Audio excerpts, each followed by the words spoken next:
بسم اللہ الرحمن الرحیم۔ محترم سامعین و ناظرین، السلام علیکم ورحمۃ اللہ وبرکاتہ۔ امید ہے اب اللہ تعالیٰ کے فضل و کرم سے خیریت سے ہوں گی۔ اللہ تعالیٰ آپ کو، آپ کے اہل خانہ کو ہمیشہ اپنے حفظ و امان میں رکھے۔ کڑوے گلاب سلسلے کا ولاگ شروع کرتے ہیں۔ یہ مضمون جناب محمد سلیم بٹ صاحب کی کتاب حشر نشر سے لیا گیا ہے۔ شروع کرتے ہیں آج کا کڑوے گلاب سلسلے کا ولاگ۔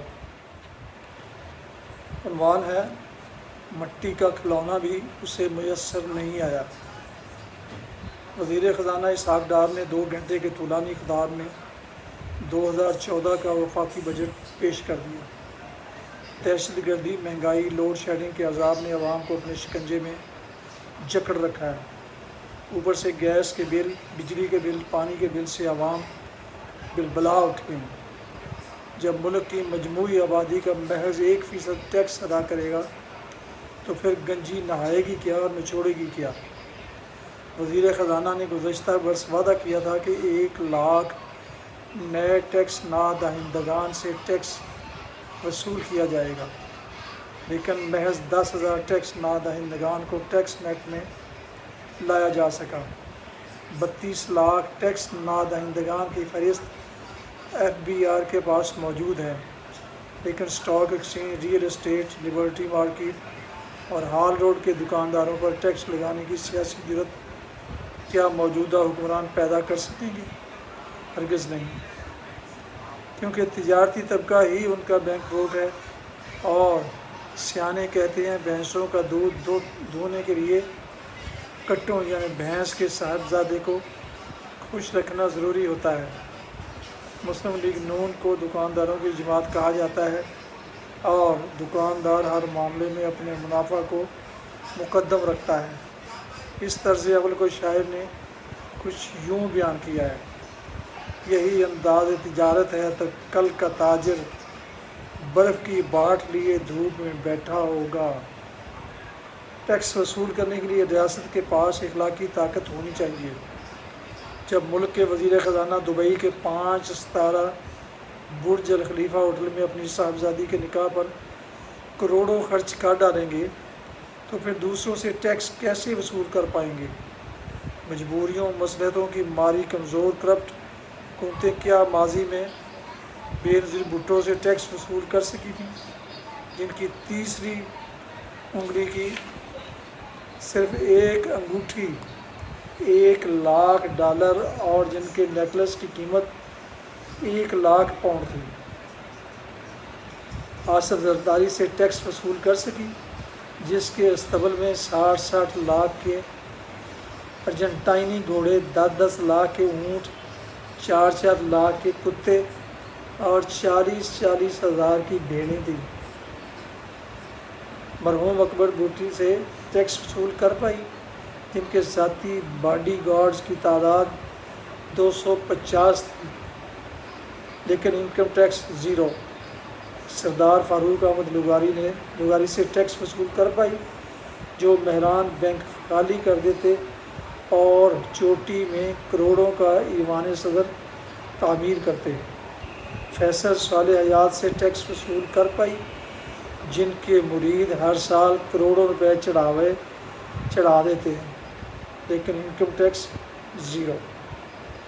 یہ حکومت ان جاگیرداروں سے ٹیکس وصول کر پائے گی جو چودھری، ملک، مخدوم، لغاری، کھوسا، نواب، بگٹی، مینگل، مگسی، تالپور، شاہ، میمن، وریکا، سیٹھ، میاں اور بٹ کہلاتے ہیں، جن کے بچے دنیا کی مہنگی ترین درسگاہوں میں تعلیم حاصل کرتے ہیں، جن کی زمینوں پر لاکھوں مزارع جانوروں جیسی زندگی گزار رہے ہیں، جو ہر سال کروڑوں روپے طوائفوں پر لٹاتے ہیں، جو ہر سال یورپ میں چھٹیاں گزارتے ہیں، اور جن کے کتے، گھوڑے، اونٹ اور بٹیر دیسی گھی، انڈوں، مربوں اور منرل واٹر پر پلتے ہیں۔ ڈار صاحب، آپ کا بھی بس غریب عوام پر چلتا ہے، آپ کا بھی بس غریب عوام پر ہی چلتا ہے۔ ان طاقتور اشرافیہ سے آپ کچھ نہیں لے سکیں گے کہ چوروں نے بھی بھلا کبھی زکوٰۃ دی ہے اور چیلوں کے گھونسلوں سے کبھی ماس ملا ہے؟ سو حبیب جانب کے بقول وہ جب اعلان کرتے ہیں بجٹ کا، غریبوں ہی کا ہو جاتا ہے جھٹکا، مقدر ہے ہمارا تشنہ کامی، بھرا رہتا ہے کم ظرفوں کا مٹکا۔ ہمارے ممبران پارلیمنٹ تو ملی بھگت سے یکمشت 200% اپنی تنخواہوں میں اضافہ کرتے ہیں، جبکہ کلرکوں، پینشنروں اور مزدوروں کو صرف 10% کے لالی پاپ پر تنخواہ دیا جاتا ہے۔ گزشتہ برس غریب کلرک اور چپراسیوں کی تنخواہ 12 سے 15 ہزار تھی، جس میں حکومت کی فیاضی سے 10% اضافہ ہو گیا اور ماہانہ تنخواہ 13,200 سے 16,500 ہو گئی۔ لیکن حقیقتاً مہنگائی کے تناظر میں ان غریبوں کی تنخواہوں سے تقریباً 5,000 چھین لیے۔ یوں ان کی تنخواہیں بڑھنے کی بجائے 8,200 سے 11,500 رہ گئی۔ یہ ہے افراط زر کا کرشمہ۔ چین میں افراط زر 1.5 سے بڑھ کر 2.8% ہوا تو وہاں کی عوام کی چیخیں نکل گئیں، جبکہ ہمارے ہاں سب اچھا کی گردان ہے۔ غریبوں کے غم گسار وزیر خزانہ جب شوکت عزیز، سرتاج عزیز، مخدوم شہاب اور عشرت حسین کی طرح اپنے سلکی سوٹ اور اسمبلی کے ٹھنڈے ٹھار ماحول میں چیخ کر غریبوں کی فلاح و بہبود کے سہانے خواب دکھا رہے تھے تو میرا جی چاہا کہ انہیں ایک آفاقی راز سے آگاہ کروں۔ سلطنتوں کی عمارت اور غربت کا پیمانہ یہ ہوا کرتا ہے کہ جن ملکوں کے حکمران غریب ہوتے ہیں وہ امیر ہوتے ہیں، اور جن ملکوں کے حکمران امیر ہوتے ہیں وہ ملک غریب ہوتے ہیں۔ سیانے کہتے ہیں امیر چوکیدار نہیں نقب زن ہوا کرتے ہیں۔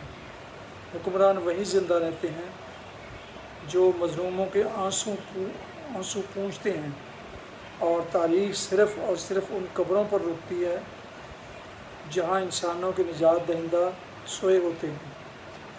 باقی سب رنگ بازی ہے، ٹوپی ڈرامہ ہے۔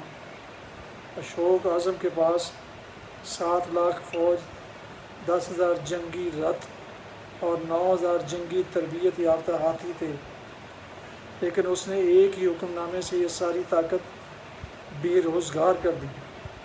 اس کے مشیروں نے سمجھایا کہ چین کے ہن اور یونان کے تارے عظمات سرحدوں پر کھڑے ہیں، ہمارے پاس فوج نہ ہوئی تو وہ حملہ کر دیں گے۔ اشوک نے مسکرا کر جواب دیا، میں 7 لاکھ کی بجائے 7 کروڑ کی فوج تیار کروں گا۔ وہ کیسے؟ مشیروں نے حیرت سے پوچھا۔ اشوک بولا، فوجوں کی ضرورت ان بادشاہوں کو ہوتی ہے جن کی عوام ان سے خوش نہیں ہوتی۔ میں اپنے شہریوں کو اتنا سکھ، اتنا سکون، اتنا آرام اور اتنا انصاف دوں گا کہ اس ملک کا بچہ اپنی سرحدوں کی حفاظت کرے گا۔ آج ہزاروں سال بعد بھی ہندوستان میں اشوک کے کھدوائے ہوئے کنویں اور سڑکیں موجود ہیں۔ یہ سڑکیں اور یہ کنویں چیخ کر کہہ رہے ہیں کہ حکمران سچے ہوں، مخلص ہوں اور انہوں نے اہل زمین پر احسان کیے ہوں تو انہیں اس کے اعلان نہیں کروانے پڑتے، وائٹ پیپر شائع نہیں کروانے پڑتے۔ اہل سندھ آج بھی محمد بن قاسم کی یاد مناتے ہیں، اور اس ملک کی چوتھی نسل بھی قائد اعظم محمد علی جناح کی تصویر کی طرف پشت نہیں کرتی۔ شیر شاہ سوری آج 500 سال بعد بھی زندہ ہے، لوگوں کے دلوں پر آج بھی اسی کا سکہ چلتا ہے۔ جب تک جرنیلی سڑک کا 1 فٹ بھی قائم ہے، زمینوں کو بیگھوں میں ماپا جاتا ہے، عدالتیں باقی ہیں، شیر شاہ سوری زندہ رہے گا۔ ڈار صاحب، ہماری حکومت اگر اچھا کر رہی ہے تو معاشرے میں نظر کیوں نہیں آ رہا؟ اگر خسارہ کم ہوا ہے تو جیگہ ہمیں تک اس کا اثر کیوں نہیں پہنچ رہا؟ اگر تیل کا درآمدی بل کم ہوا ہے تو اس فراوانی کا فیض جسم پر تیل ڈال کر ماچس تلاش کرتے ہزاروں لاکھوں لوگوں تک کیوں نہیں پہنچ رہا ہے؟ اگر بیرونی قرضوں میں کمی ہوئی ہے تو اس معاشی اور اقتصادی وسعت کا پھل عام شہریوں کو کیوں نہیں مل رہا ہے؟ اگر افراد زر کم ہوا ہے، گروتھ ریٹ میں اضافہ ہوا ہے اور مالیاتی ذخائر نے 10 گنا سے بڑھ کر 14 ارب کو چھو لیا ہے، تو عام آدمی اس کشادگی سے کیوں مبرہ ہے؟ انہیں اس ٹھنڈک کا احساس کیوں نہیں ہو رہا؟ اگر شہر میں 5000 تندور لگتے ہیں لیکن لوگ اسی طرح بھوکے سوتے ہیں، اگر پورے شہر میں شامیانے تان دیے جاتے ہیں لیکن لوگوں کے سروں پر سورج چمکتا رہتا ہے اور پورا شہر قاضی بن جاتا ہے لیکن لوگوں پر اسی طرح ظلم جاری رہتا ہے، تو ان قاضیوں، ان شامیانوں، ان تندوروں کا کیا فائدہ ہے؟ اگر کپاس کا پورا کھیت مل کر بھی کسی کا سطر نہ ڈھانپ سکے تو اس کھیت کو جلا دینا چاہیے۔ اگر معاشی خوشحالی ہے تو وہ کہاں ہے؟ آپ کہہ رہے ہیں حضور تو ٹھیک ہی کہہ رہے ہوں گے کہ بارش ہو رہی ہے، لیکن پھر مینڈکوں کا حلق کیوں سوکھا ہے؟ مینڈک آپ کی بات پر کیسے یقین کریں؟ بس حضور والا، غریب عوام اگر باہر نکل آئے تو پھر انہیں کینیڈین عمل کی ضرورت ہوگی، نہ چودھری شجاعت کے انقلاب کی اور نہ ہی شیخ رشید کے ٹرین مارچ کی۔ ضرورت ایجاد کی ماں ہوتی ہے، اور ایسی ضرورت میں عوام خود ہی اپنی گلوٹین ایجاد کر لیے جاتے ہیں۔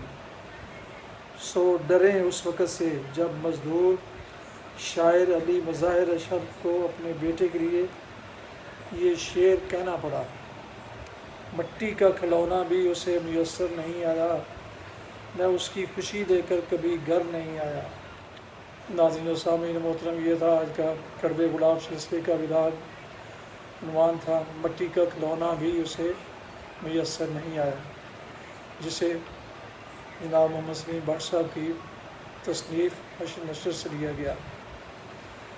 جن دوستوں نے ابھی تک میرے یوٹیوب چینل BA رشیدی کو سبسکرائب نہیں کیا، ان سے گزارش ہے کہ وہ سبسکرائب کر کے بیل آئیکن کو ضرور کلک کر دیں تاکہ آئندہ ایسے آنے والے دلچسپ اور معلوماتی ولاگز ان کو باقاعدہ بروقت اور روزانہ کے حساب سے ملتے رہیں۔